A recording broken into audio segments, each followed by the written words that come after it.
بسم الله الرحمن الرحيم الحمد لله رب العالمين وصلى الله على محمد وعلى آله وصحبه وسلم. In the name of Allah, the most beneficent, the most merciful, I testify that there is no true God worthy of worship except Allah, and that Muhammad is Allah's true slave and messenger. May Allah's salah and salam be upon the noble Prophet, his household and the noble companions and those who follow on their path until the day of resurrection.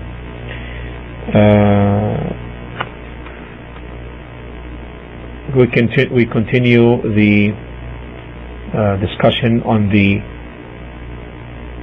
types of worship which the author rahimahullah in his book The Three Fundamental Principles came across, and we spoke about the dua and also about the hope, having hope and fear and love, that these are worships or worship, and that the one which we're going to talk about today is the Tawakkul. The Tawakkul, and it means trust and reliance. Trust and reliance. And the evidence that he cited, rahimahullah, is the saying of Allah subhanahu wa ta'ala in Surah Al-Talaq in chapter 65 verse 3. قال الله تعالى: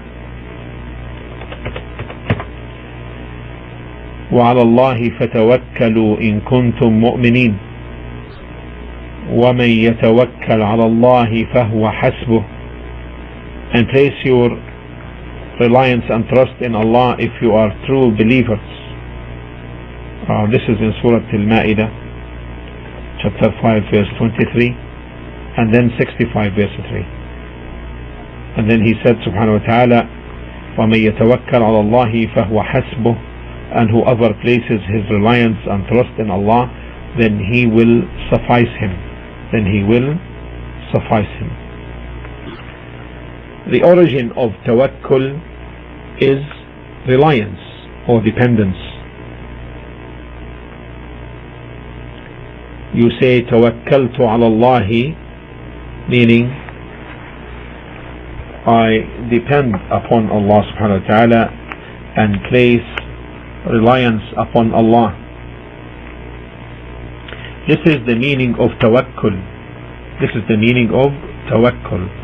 And the reality of tawakkul is that the slave depends and relies upon Allah subhanahu wa ta'ala truly concerning his worldly affairs as well as concerning his deen.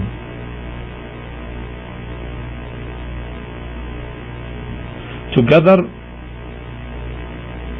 with the taking of or utilizing the permissible means, together with taking or utilizing the permissible means. So therefore at-tawakkul is i'tiqad, is belief, and i'timad, dependence, and as well as action, wa amal. As to the conviction or the i'tiqad or the belief,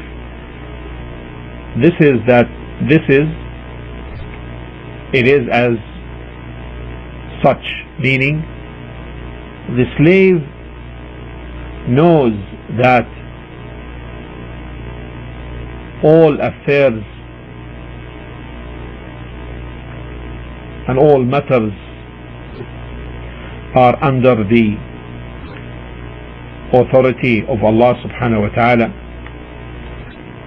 Nothing takes place except by his permission and by his will and by his leave. Whatever he wills will come to occur. Whatever wills will come to occur. And whatever Allah subhanahu wa ta'ala does not will to occur or to take place will never be manifested. And Allah subhanahu wa ta'ala, the most magnificent, the most high, is the one who brings benefits and the one who wards harm, and the one who gives, and the one who holds, all in accordance with his wisdom, knowledge, as well as justice. Then after that, after the belief in this,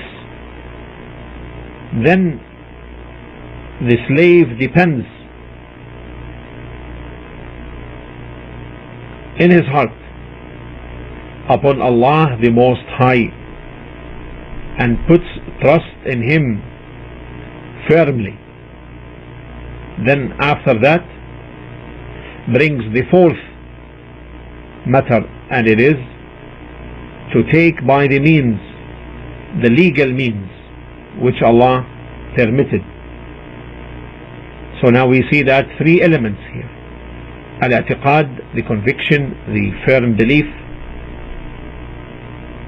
and al-i'timad, dependence and reliance,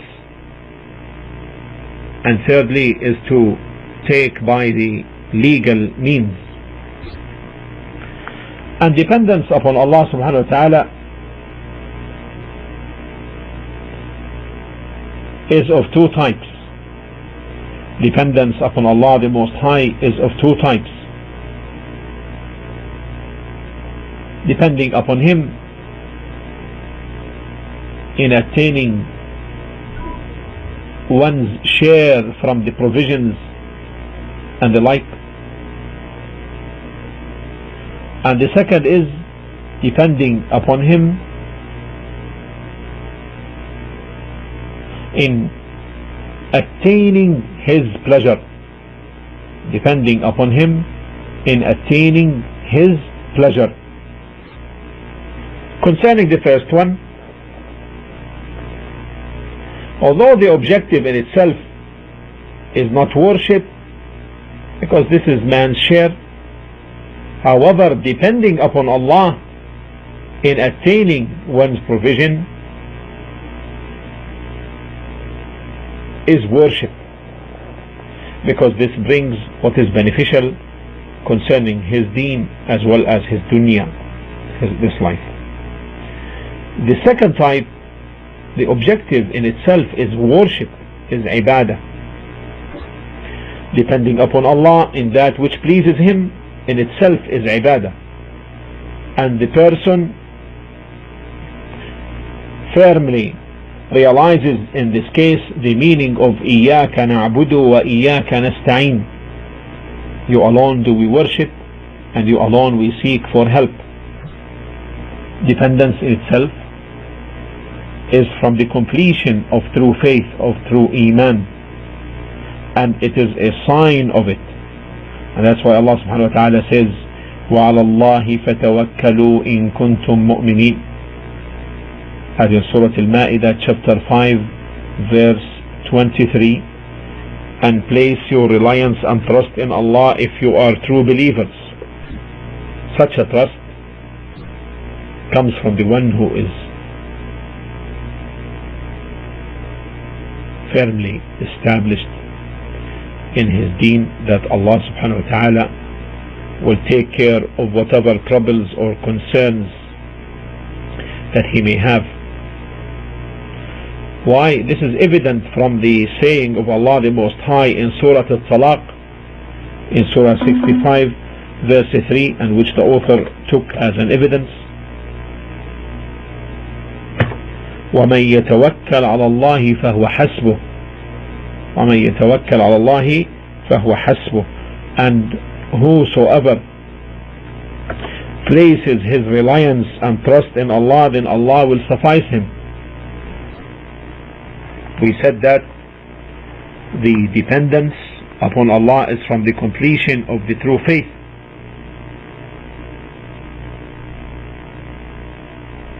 and it is one of the signs of one's sincerity in this deen, and therefore it's obligatory. Therefore it is obligatory, because Iman, faith, cannot be completed without it. Iman, faith, cannot be completed without it. What are the types of dependence that are not acceptable? The first type, depending upon other than Allah in that which only Allah is capable to do, from bringing false benefits or warding of harm. And this type of dependence is major shirk,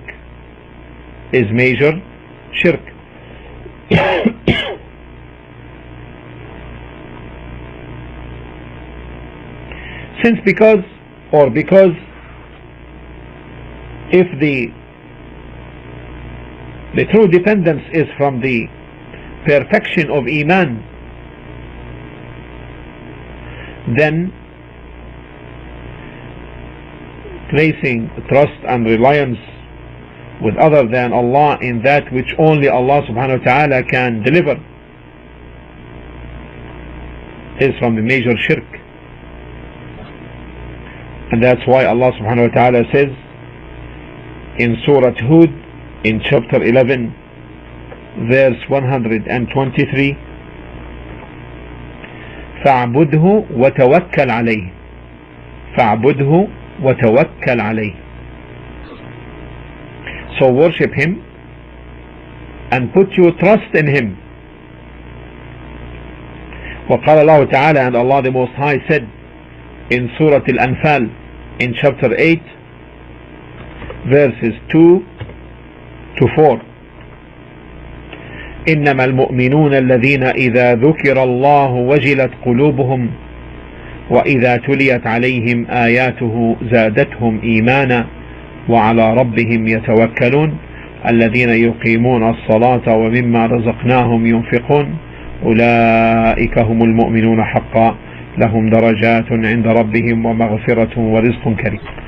The believers are only those who, when Allah is mentioned, feel a fear in their hearts, and when His verses, meaning the Quran, are recited unto them, the verses increase their faith and they put their trust in their Lord Allah alone. Those who perform as-salah, establish the prayers, and spend out of what we have provided them, it is they who are the believers in truth. For them are grades of divinity with their Lord, and forgiveness, and a generous provision. The second type is to depend upon a living being like a king or a minister or person in authority in that which Allah enabled him from having provisions or warding of harm, whilst feeling that he himself is of a lower standing, and the one upon whom he puts dependence upon is therefore higher in rank and standing. This is a lesser shirk. This is a lesser shirk. Why? Because of the strong attachment of the heart with this man and depending upon him. However, if he believes that this man in authority and so forth is only a means, and that Allah subhanahu wa ta'ala is the one who enabled him and provided on his hands from the provisions and the like, then this is okay.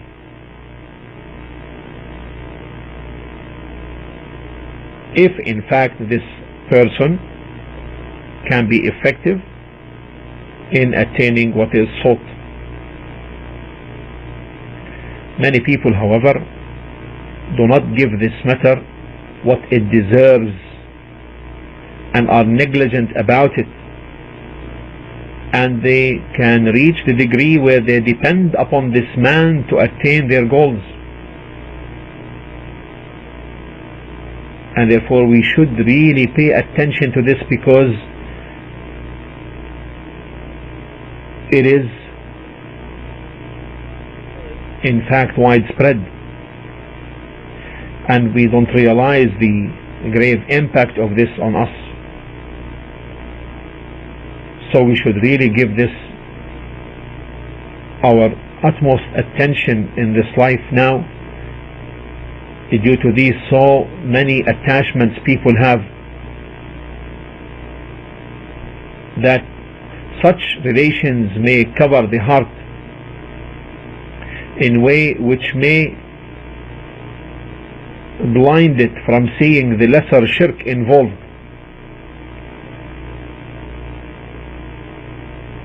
So I ask Allah the Most High to protect me and you from all of this. The third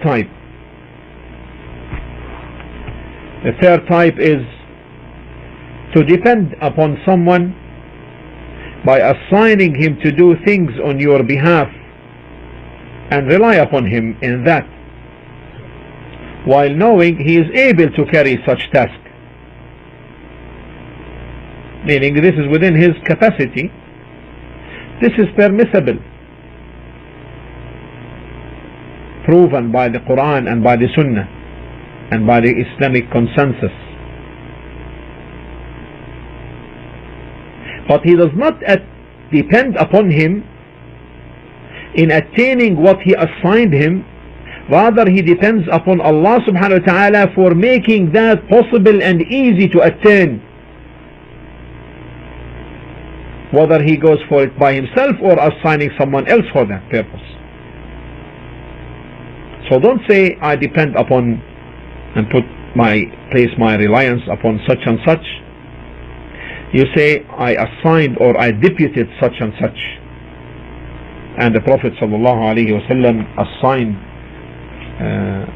some of his companions to do certain tasks and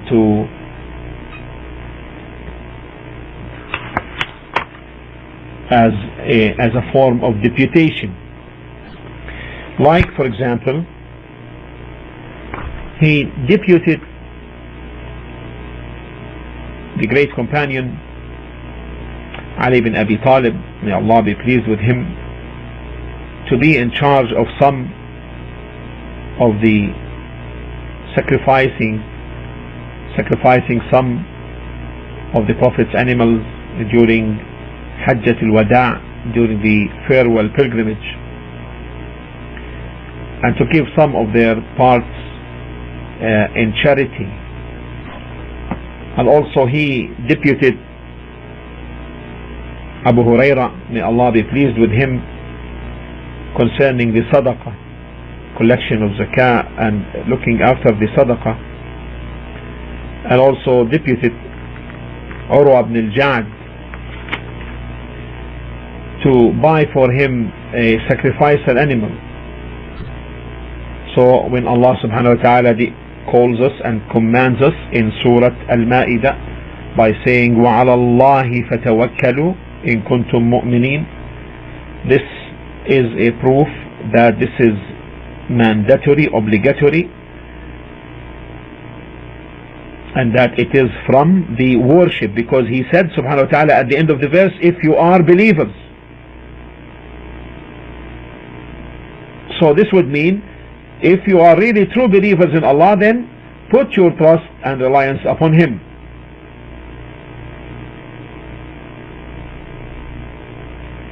And when Allah subhanahu wa ta'ala said, وَمَنْ يَتَوَكَّلْ عَلَى اللَّهِ فَهُوَ حَسْبُهُ, and whoever places his reliance and trust in Allah, then Allah will suffice him. meaning Allah will suffice him, so his affairs will be taken care of. And this in itself is a proof concerning the magnificence and greatness of this matter and its merits, meaning at-tawakkul, putting trust and reliance upon Allah. To the degree that in no type of worship there came something similar to this verse except in this worship of tawakkul, meaning nothing of this type, وَمَنْ يَتَوَكَّلْ عَلَى اللَّهِ فَهُوَ حَسْبُهُ, and whoever places his reliance and trust in Allah, then Allah will suffice him. Nothing concerning the other worships came like this verse, except in this case here, the case of tawakkul. And from the merits of tawakkul is that Allah subhanahu wa ta'ala made the tawakkul a means to attain his love. قال الله تعالى إن الله يحب المتوكلين in Surah Al-Imran in 3:159. Allah subhanahu wa ta'ala loves those who put trust and reliance upon him. And from the merits of tawakkul and Allah subhanahu wa ta'ala loves those who put their trust in him. From the merits of tawakkul is that it stands as a proof for the correctness of one's Islam. قال الله تعالى in Surah Yunus in chapter 10 verse 84, وقال موسى يا قوم إن كنتم آمنتم بالله فعليه توكلوا إن كنتم مسلمين. And Musa said, O my people, if you have believed in Allah, then put your trust in him if you are Muslims, those who submit to Allah's will. We ask Allah subhanahu wa ta'ala to make us from those who sincerely depend and put trust in him. والحمد لله رب العالمين وصلى الله على محمد وعلى آله وصحبه وسلم.